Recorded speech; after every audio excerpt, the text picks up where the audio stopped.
Hi, thanks for joining us. And today I'm going to introduce you to Immie. And Immie is of TheBodyBraincoach. And Immie, as I understand it, what she does is she uses exercises to work alongside with the brain. Hi, Immie, how are you? Hiya, thanks for having me. It's absolutely awesome to be here. Good. How was the introduction? Was that about right? Yeah. So essentially, I work with the body and brain together to optimize the results you get. The human body is an incredibly complex system, and to get the most out of it, we need to utilize every single part, which is the body and the brain. That's good. And as I understand it, there's not too many fitness instructors that do that sort of thing. So it's great for our audience. Yes, completely. And it's something which I think will come in a bit more because a lot now people are beginning to look at a lot more of the whole system rather just at one thing. And things always work with interactions. So things don't follow black and white rules. There are actually quite a lot of grey areas where things interact, and different scenarios things react differently. And it's important to look at the whole system as one. That's great. So can you explain how your exercises work for the body and the brain? Yeah, of course. So the body and the brain work as a system together. Yeah. And the best way I like to think about it is like a newsroom. So your brain is a newsroom. So you've got various inputs coming into it, various news reporters going out there, collecting information and sending it into your brain.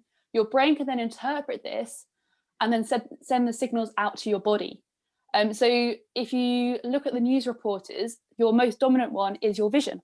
You've got your eyes feeding you information all the time into your brain about what's around you, what's going on, what's coming towards you, the feedback you're doing at the moment. Your brain will take that information and it can then send the right signals based on what it interprets out to your body. And so essentially, by understanding how that system works, so how the body is influenced by the brain, you can get a lot more out of a workout. The biggest way I see this is in posture. So how much our eyes influence our posture. Obviously, we don't really tend to think about this consciously, because if you thought about, I want to move my eyes down, I want to move my eyes up, it's just not a thing we do. It's all subconscious. But our body follows our eyes. So where our eyesight goes, our body goes. If you think about when you're sitting on your phone and you're looking down at a screen, naturally, even without realizing it, subconsciously, we tend to hunch over. If you're sitting up nice and tall and you're looking straight ahead at something, we tend to sit a little bit taller. So looking at the whole system with what influences the brain and then what goes out to the body is essentially what it's all about. Oh, so from that then, if I'm looking at my mobile phone, which let's face it, we're nearly all doing at the moment. So instead of me looking down to my mobile phone, should I lift it up a little bit? Yeah, so one way to improve posture right now is change where your eyes are. So if you want to sit up a bit taller, take whatever you're looking at, whether it's a book, a phone or something, don't have it down in your lap, have it a little bit higher. There's lots of ideas out there now about with people working from home with lockdown and the different working situations, having your iPad, computer, whatever it is you're working on, up at eye level. Ah, okay. So we all start need to putting maybe some books underneath our laptops, so that we're working like that more than working like that. Oh, exactly. It's one of the things where our body adapts to the stimulus we give it. So our body adapts to the environment we give it.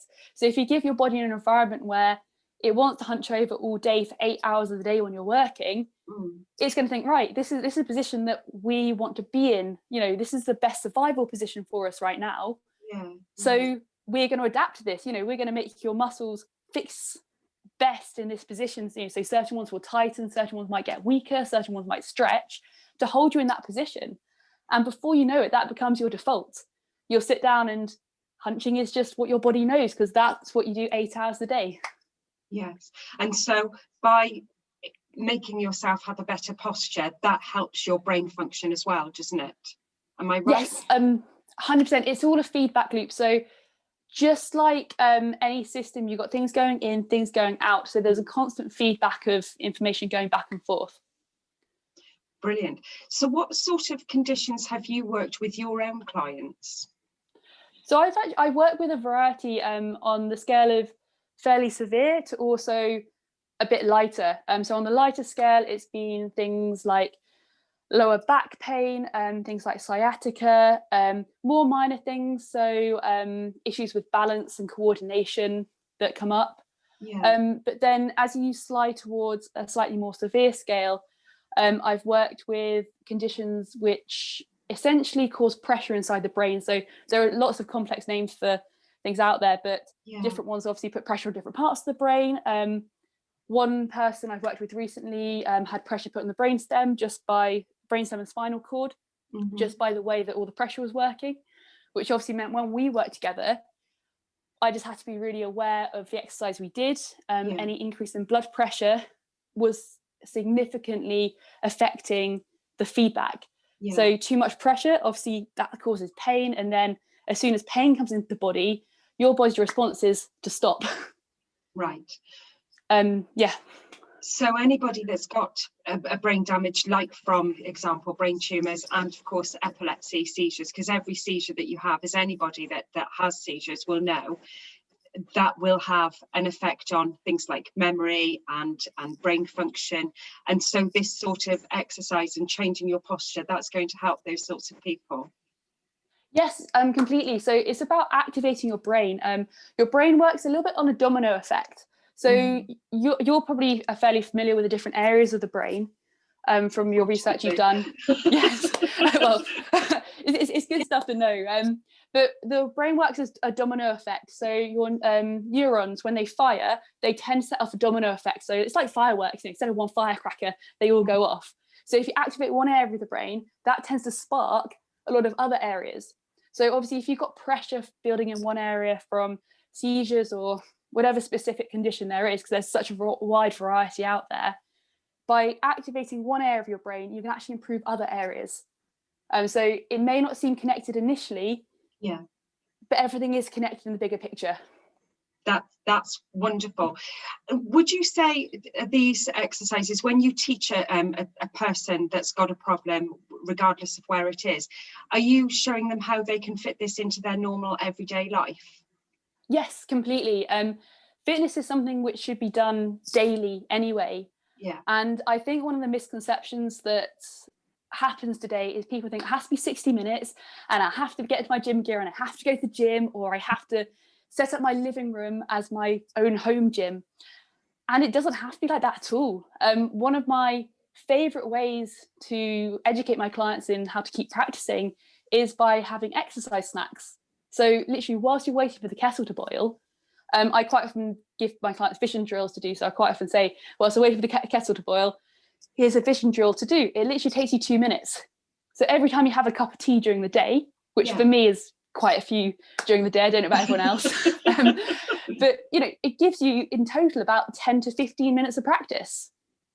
Which if you wanted to sit down and say, right, I'm going to set a time of 15 minutes, you probably think it's only been a minute, I've still got 14 to go. So by breaking it down into smaller chunks, I think is really powerful. And it doesn't have to be in an exact setting. So when you said about doing it in smaller chunks, then, like exactly as you said, you go to the gym, you're doing a HIIT class, or you're going to do a cycling class, then you generally would be looking at between 30 and 50 minutes and maybe some more. And that's supposedly where you would feel the benefit. If you're just doing a 5-minute spin class, you're not really going to feel very much benefit, but these will give you the same benefits just by doing very small chunks. So it's about working at the level you're at the moment. Obviously everyone is starting from different points, and if you're in the process of rehab, that's going to be very different to if you're in the process of consolidating what you've done in rehab and building on your progress. So really it's about doing something every day, and that time depends on where you are right now. So if literally you just want 10 minutes a day and that's all you need, so if that's a 10-minute power walk, or that's 10 minutes of a few vision training exercises, or 10 minutes of body weight, or a combination of all of them, depending on who you're working with, maybe 10 minutes is enough for you. But equally, if you take someone on the other end of the spectrum who maybe they've actually gone through quite a lot of their journey and they're at a stage where actually 60 minutes is perfect. Yeah. You know, they want to go out for a 60-minute walk, or they want to go to a 60-minute spin class. The most important thing is listening to your body, because your body, if you work with it, it will help you. Think of it like a river. You want to go with the flow of the river. You don't want to be that person kayaking up the other way, because it's a lot of energy and it's just a waste of energy. So that sounds like hard work. yeah, exactly. So, you know, by working with the flow and the direction you want to go in, working with your body, you get more powerful results. And if your body does feel stressed, your body will respond. And quite often, if your body feels stressed or threatened, it will actually stop your progress. Yeah. So it's about going with what feels good for you, and what feels good for you might not be good for other people. So you've got to remember to be running your own race, not comparing yourself to others. Yeah, that sounds fabulous. Again, how long do you think it would take for somebody to start doing your types of exercises before they start to feel any benefits? I mean, there's two benefits to exercise. Mm-hmm. I always think there's the short-term blast that you get at the end of a workout, and you will feel that after doing any kind of movement. Mm-hmm. So one of the things I always say to my clients and everyone I work with, if you're feeling bad or you're feeling a bit sad, go and do a workout, or just go spend 5 minutes, go for a walk, move up and down, do some stretches, or literally just get the blood flowing, because you will feel the endorphins flowing after doing a couple of minutes. So you can feel the benefits short term, and I recommend feeling that every day, because it's really important to remind your body how to move. That's how we feel good. But longer term, if you look working on a program or you've got specific areas you want to work on, you'll start seeing results within the first month to 6 weeks, possibly even the first week. You might notice small improvements. Normally it's the small things. One of my favorite wins that one of my clients had was getting in and out of her car more easily. And that was the best one, because really? It's so small. Yeah. You know, it's a mobility thing, and we take it for granted. We take all the things we do day to day. If you're, you know, you've got all the movements and you can do them, you take them for granted. Yeah. So, you know, if you don't have that mobility or whatever it is stopping you from doing that, suddenly you get it back and you can do those basic things. That's what's so powerful, and that's what I love about what I do, being able to give that back to people. That's fabulous. Now, with all of the lockdowns and things being as they are at the moment, are you taking clients online? Yes, so I've switched to working pretty much 100% online at the moment, purely just because with the whole restrictions and everything in place, it's just safer. It's safer for everyone, really, and I think people feel a little bit more comfortable with that setting at the moment. Yeah, sure. And as I understand it, you're going to be giving us some of your videos in time, aren't you? Yes, of course. So I'll put together a few vision drills that I like to work with, and obviously I'll put the specific purpose of them in there as well. Okay. And if somebody that's listening today wants to contact you, how are they going to find you? So the best place to find me is on Instagram, which is at TheBodyBraincoach. A little bit long-winded, but I'm sure we can tag it above in the comments or something. Definitely. And then the other place to find me is through my website. So www.TheBodyBraincoach.com. The body, THE. Yes. So TheBodyBraincoach.com. Again, I can put these in the links below, so it's easier for people to find. Yeah, of course.